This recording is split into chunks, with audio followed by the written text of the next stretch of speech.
Congressman Roemer. Thank you, Mr. Chairman. Mr. Secretary, thank you again for a very, very helpful and thought-provoking statement that you gave us. I want to probe and push a little bit harder on two things that you've already talked about a little bit. One is the decision to fire the missiles into Sudan at the Al-Shifa plant. You've outlined in very specific detail 3 or 4 reasons why you decided to do that and why you might have regretted doing that at a later point. No, I never regretted doing that. Why there were 3 or 4 reasons you are glad you did it, and why those things could have come back to haunt you if... Okay, all right. Okay. You can clarify my question in your answer. With respect to Sudan, every single person in the Clinton administration has told us that it was a very difficult decision, that they didn't have regrets about it, as you have not had any regrets about it, and that they were roundly criticized for it, not only because there was some theory on Capitol Hill about wag the dog, which you have clarified, I think, in your remarks, but I want to push you harder on the other part of this. A couple of the people, including Sandy Berger, in the private sessions with us said they remembered the editorials across the country saying they didn't get bin Laden.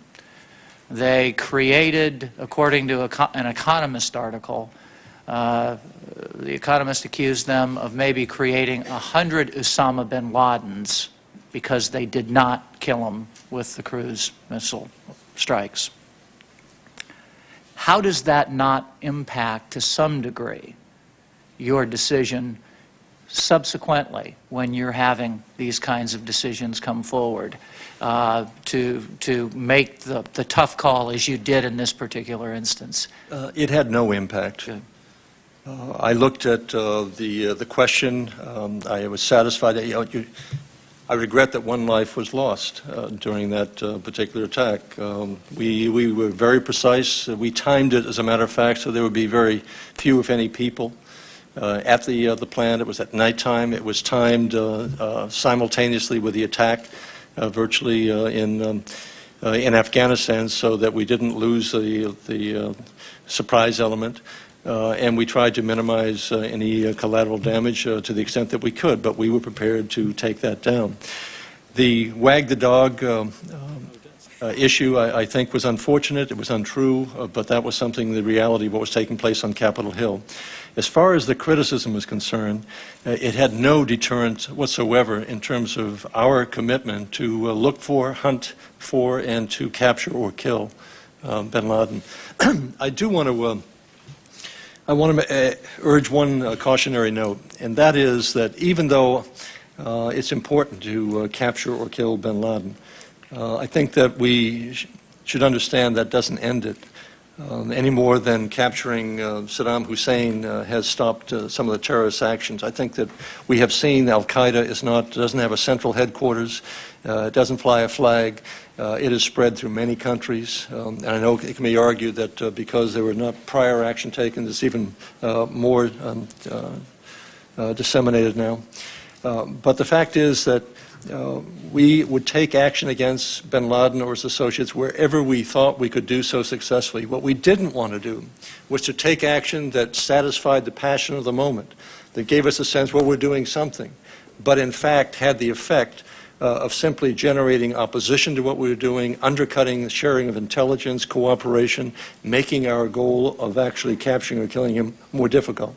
So that was the only hesitation we had. Does this action that is being proposed have a probability of success? Is it likely to achieve our goal, or is it more likely to undercut our efforts? Those were the only considerations that we had. I'm very happy to hear that. Let me ask you the question to look forward. Secretary Rumsfeld, who will be with us momentarily, wrote a memo that I think outlined the problem in the future absolutely to the point. And he said, as you have just indicated, that the military is not the only weapon, that it's one of many arrows in the quiver. one of many tools in the toolbox to use. I'd like to push you a little bit harder on a country that is absolutely critical to the United States in our future, and that's Indonesia. What specifically, as these training camps produce this wrath of hatred and jihadists, what can we do, even if we're out there with the military killing people and trying to eliminate the terrorists and the jihadists?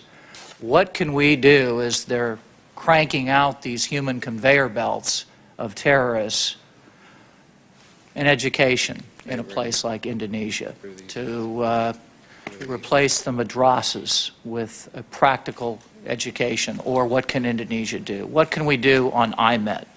What can we do reaching out to the moderates in the government there? How can we begin to put new types of military and State Department and intel efforts to reach out to these types of critically important countries in the future? Thank you, Harrison Roemer. You had Secretary of State here earlier, Secretary Powell, and I think he laid out some of the, quote, diplomatic initiatives that have to be undertaken. Some of it involves diplomacy, it involves the use of economic, both incentives and disincentives, it involves sanctions, it involves a variety of things.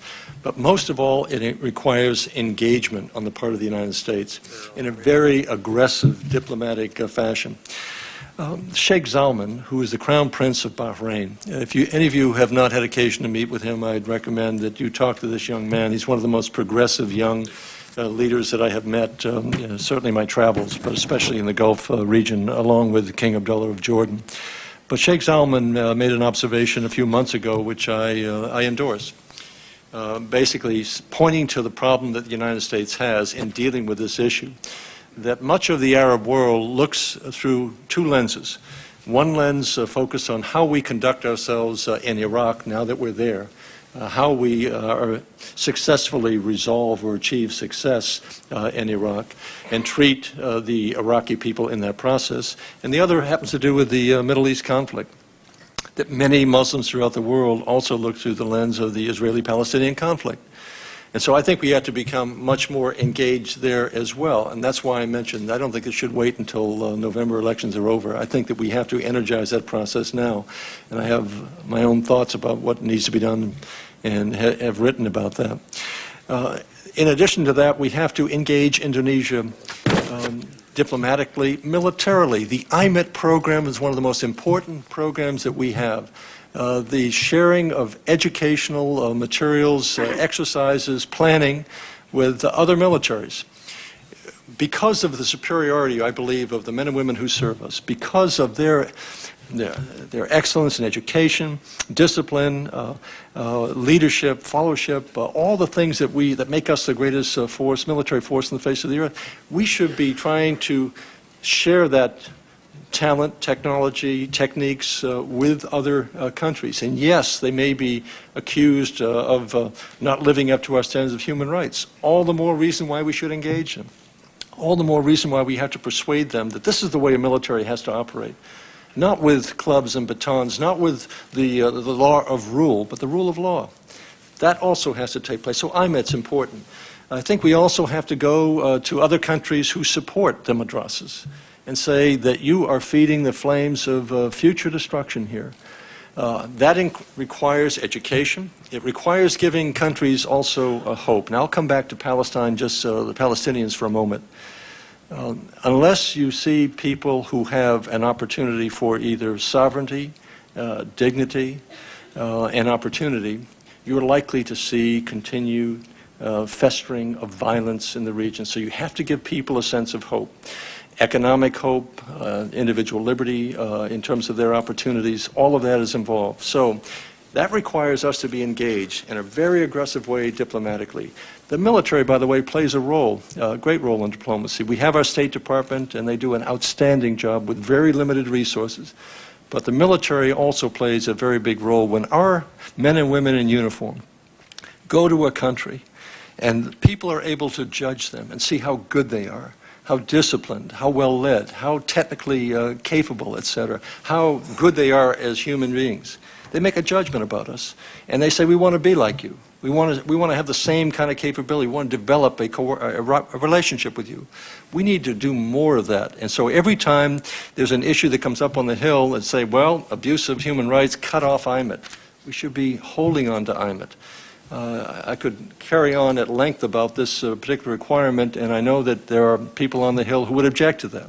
But I think we have a better chance of influencing people in their judgments about us and helping to persuade them that the way of the future is to have a military like that of the United States and our allies, to subordinate that military to civilian rule, to educate the military, to help persuade them that they are in this war against terror with us.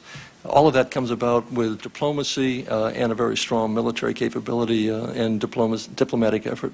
Thank you very much. I hope this committee, this commission will take into consideration those very provocative and thoughtful recommendations and our recommendations at the end of the day. Thank you. Secretary Cohen, thank you very, very much, not only for your testimony today, but I know you've given very generously of your time to this commission and private sessions and with staff, and for that I thank you very much. I hope if we have additional questions, and I know we're going to want to talk to you a bit more as we get into our recommendations.